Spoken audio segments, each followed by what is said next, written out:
अयोध्या में राम मंदिर अब संपूर्ण आकार ले चुका है और इसी के साथ साथ रामनगरी में आज फिर से एक नया इतिहास रच गया है, जब मुख्यमंत्री योगी आदित्यनाथ ने सभी विग्रहों का अभिषेक करके राम दरबार की मूर्ति का यहां पर आवरण हटाया और प्रभु राम जानकी की नई मूर्तियों की प्राण प्रतिष्ठा की गई। नव्य और दिव्य अयोध्या का ये नया अध्याय है। एक कहानी 22 जनवरी 2024 को लिखी गई थी, जब रामलला की प्राण प्रतिष्ठा हुई थी, और एक इतिहास आज लिखा गया जब संपूर्णता को प्राप्त राम के धाम में नई मूर्तियों की प्राण प्रतिष्ठा की गई। सभी विग्रहों का अभिषेक करके सीएम योगी ने राम दरबार की मूर्ति से आवरण हटाया। राजा राम का आभूषणों से भव्य श्रृंगार किया गया। फिर अयोध्या और काशी से आए 101 वैदिक आचार्यों ने प्राण प्रतिष्ठा की रस्म पूरी कराई।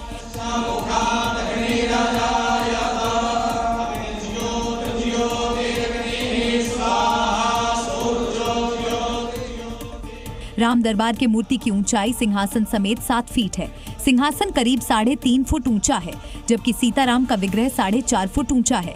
वहीं हनुमान व भरत की मूर्ति बैठी मुद्रा में है, ऊंचाई 2.5 फीट है।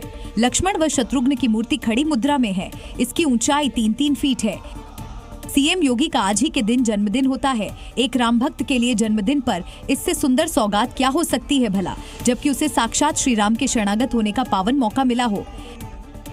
जब राजा राम का दरबार सज रहा था और पूरी अयोध्या यहाँ पर राममय नजर आ रही थी, तब भक्ति के भाव में डूबे तमाम ऐसे श्रद्धालु नजर आए जो देश के कोने कोने से राम दरबार की प्राण प्रतिष्ठा को देखने के लिए पहुंचे थे। भक्ति का तालाब यहाँ पे उमड़ा हुआ है और तमाम जो लोग हैं वो यहाँ पर आए हुए हैं। कहाँ से आए आप? जय श्री राम। कहाँ से आए? पूना से आए, पूना से दगड़ू ढलवाई गणपति चौक से।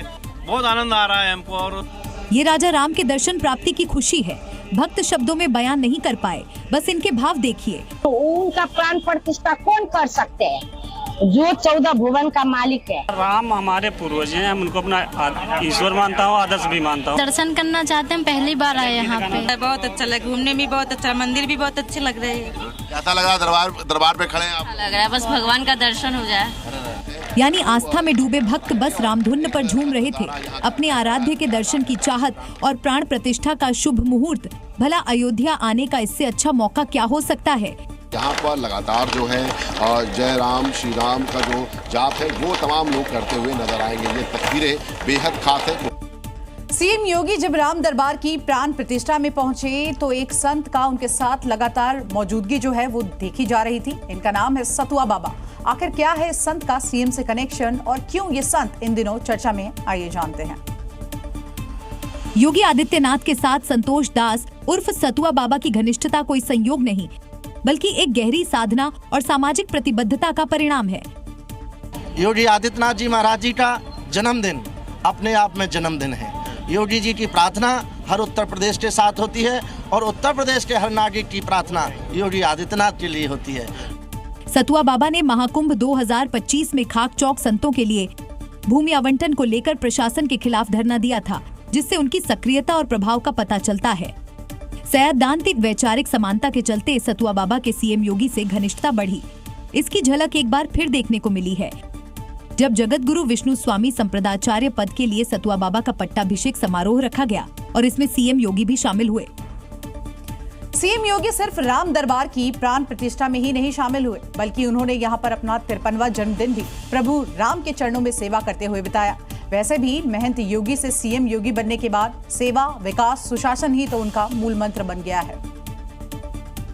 क्योंकि 2017 में सत्ता संभालने के बाद योगी ने यूपी को विकास और सुशासन की नई दिशा दी। उनके नेतृत्व में यूपी ने सुशासन का वो उदाहरण देखा जिसमें बुलडोजर एक्शन हो या अपराधियों का एनकाउंटर, और ये योगी मॉडल आज पूरे देश में अपनाया जा रहा है। विकास कार्यों की बात करें तो गंगा एक्सप्रेसवे, पूर्वांचल एक्सप्रेसवे और जेवर एयरपोर्ट जैसी बुनियादी ट्रांसपोर्टेशन को मजबूत किया। शिक्षा और रोजगार की बात करें तो 1,60,000 शिक्षकों की भर्ती की गई। प्रदेश में 1.88 करोड़ छात्रों का नामांकन सरकारी स्कूलों में हुआ, जबकि बेरोजगारी दर 17.5% से घटकर 2.9% हो गई है। ये तो सिर्फ विकास और राजकाज की बातें हैं। अब जरा आस्था का सम्मान देखिए, सुशासन देखिए। ऐतिहासिक महाकुंभ का भव्य आयोजन हो या अयोध्या को नई पहचान देना, दोनों काम योगी ने पूरी शिद्दत से किए। यूपी को माफिया मुक्त किया, बुलडोजर को बना दिया रोल मॉडल, तो चुनावों में रोल मॉडल बने। जिस रफ्तार से यूपी ने योगी की अगुवाई में विकास की बुलंदियों को छुआ, अब पूरा देश उनके इसी मॉडल की झलक हर राज्य में देखना चाहता है। तो इसके पीछे भी उनका सुपरहिट योगी मॉडल ही है, जो भविष्य की राजनीति में योगी के लिए अनंत दरवाजे खोलने की चाबी है। पाकिस्तान से भारत आई सीमा हैदर ने उत्तर प्रदेश के मुख्यमंत्री योगी आदित्यनाथ का जन्मदिन केक काटकर मनाया। सीमा हैदर ने सचिन मीणा और अपने वकील एपी सिंह के साथ ये सेलिब्रेशन किया। इस दौरान ग्रेटर नोएडा में सीमा हैदर के घर पर ही सजावट के बीच योगी आदित्यनाथ की तस्वीर लगाई गई और फोटो के सामने ही बर्थडे केक काटा गया। आज हम सभी योगी आदित्यनाथ जी का जन्मदिन मना रहे हैं। भारती मीना भी मना रही है। भारती मीरा मीना येलो योगी आदित्यनाथ जी की जय। सीएम योगी के बर्थडे सेलिब्रेशन में सभी ने एक दूसरे को केक खिलाकर खुशी जाहिर की। सीमा हैदर और सचिन मीणा का पूरा परिवार इस अवसर पर उत्साहित दिखा।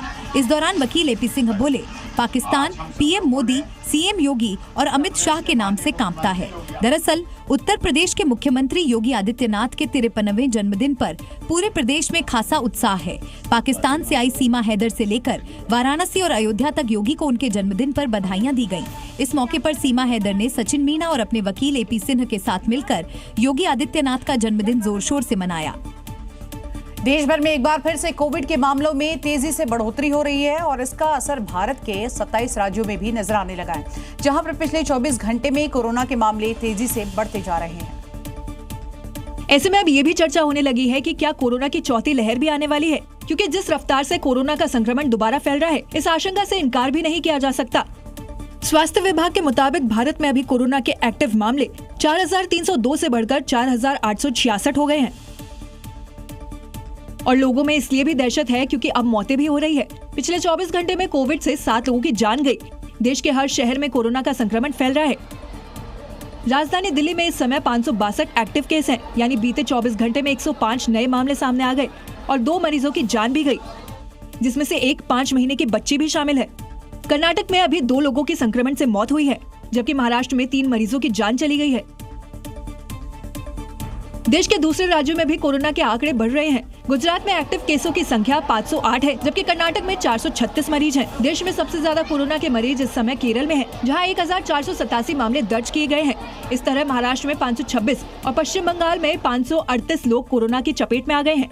हालांकि इस बीच स्वास्थ्य विभाग और राज्य सरकारें भी अलर्ट है और लोगों को सावधानी बरतने की सलाह दी गई है। RT-PCR टेस्ट भी बढ़ाया गया है, क्योंकि कोरोना से बचने का सबसे अच्छा तरीका है सावधानी, यानी अगर सावधानी हटी तो समझिए दुर्घटना घटी।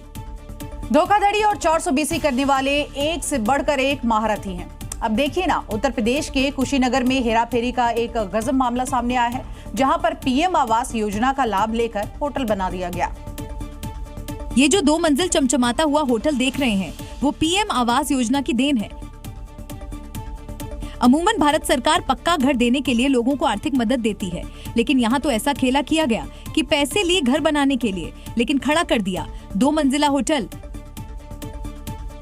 जिला नगरीय विकास प्राधिकरण द्वारा पीएम आवास योजना शहरी के अंतर्गत यहाँ घर का निर्माण हुआ था, जिसका नेम प्लेट भी अभी तक लगा हुआ है। पहले तो इस घर को बनने में तकरीबन 5 साल लगे, लेकिन जैसे ही 2 मंजिला मकान बनकर तैयार हुआ, इसमें होटल का व्यवसाय शुरू हो गया। मतलब सरकारी फंड का प्रयोग आर्थिक विकास में होने लगा, जो कि डूडा द्वारा कराए गए निर्माण कार्य का कच्चा चिट्ठा खोल रहा है।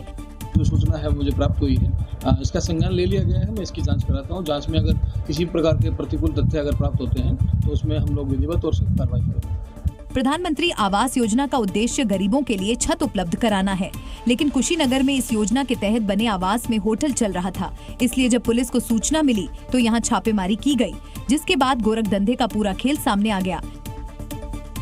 हैरानी की बात ये भी है कि इस फर्जी होटल में कई कपल भी गिरफ्तार किए गए। ऐसे में आशंका है कि कहीं यहाँ गलत काम तो नहीं हो रहा है। फिलहाल पुलिस जांच कर रही है। और अब सवाल है कि आखिर पीएम आवास योजना में फर्जीवाड़ा करने की सजा आखिर हो क्या सकती है। दरअसल इस योजना का लक्ष्य हर नागरिक को पक्का घर देना है। इसके तहत भारत सरकार घर बनाने के लिए आर्थिक मदद देती है और अब तक करीब 4 करोड़ लोग इस योजना का लाभ उठा चुके हैं। योजना में धोखाधड़ी करने पर मदद की राशि वसूली जाती है और अगर धोखाधड़ी बड़े पैमाने पर है तो जेल भी हो सकती है। तो ऐसे में देखिए, ये देखना दिलचस्प होगा कि घर के लिए सरकार से आर्थिक लाभ लेकर होटल बनाने वाले धोखेबाजों पर आखिर क्या कार्रवाई होती है।